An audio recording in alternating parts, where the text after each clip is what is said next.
मैं doctor Piyush Shukla, senior radiation oncologist, NHMMI hospital Raipur से। आज जिस विषय पे हम लोग चर्चा करेंगे वो है head and neck cancer. Head and neck cancer प्रमुखतः हम लोग जिस अपनी लेमन लैंग्वेज में बोलें तो मुख का कैंसर लोग पहचानते हैं। हेड एंड नेक को डिवाइड किया जाता है मुख के अलावा गला, गले के बाद जो अपर ईसोफेगस, ये सारी जो कैंसर्स हैं ये हम लोगों के हेड एंड नेक कैंसर्स में आते हैं। हेड एंड नेक कैंसर के बारे में जानना इसलिए ज़रूरी है कि पुरुषों में ये one of the most common cancer है भारत में।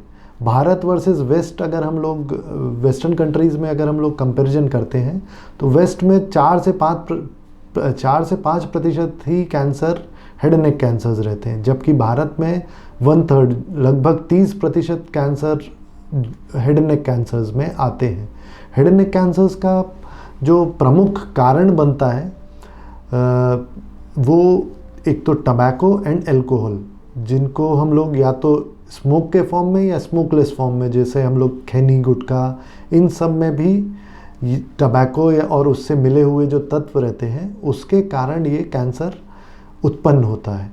इसको हम लोग डायग्नोसिस, पहले सिम्टम्स ज़रूरी हैं। सिम्टम्स में सबसे पहला रहेगा छाला जो कि हील ना हो रहा हो, गले में खराश, आवाज़ में बदलाव, गले में गांठ आना या फिर निगलने में दिक्कत होना, कई बार श्वास लेने में भी दिक्कत होती है।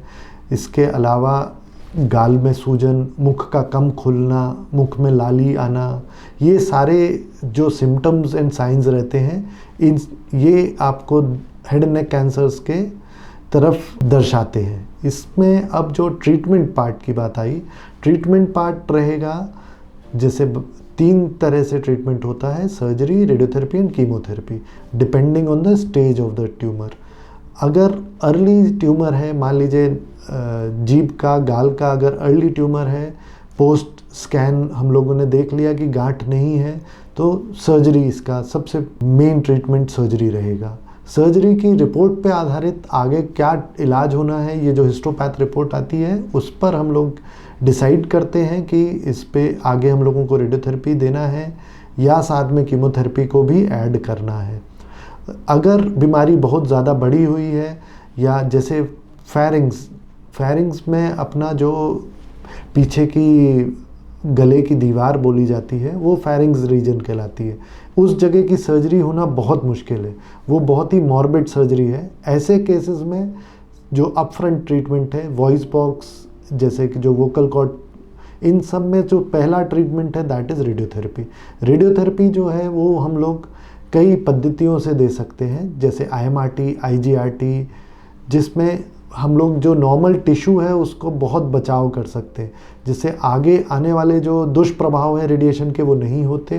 क्वालिटी ऑफ लाइफ आदमी की बहुत अच्छी मेंटेन्ड रहती है और इस तरह से उसको नॉर्मल जीवन वापस मिल सकता है। धन्यवाद।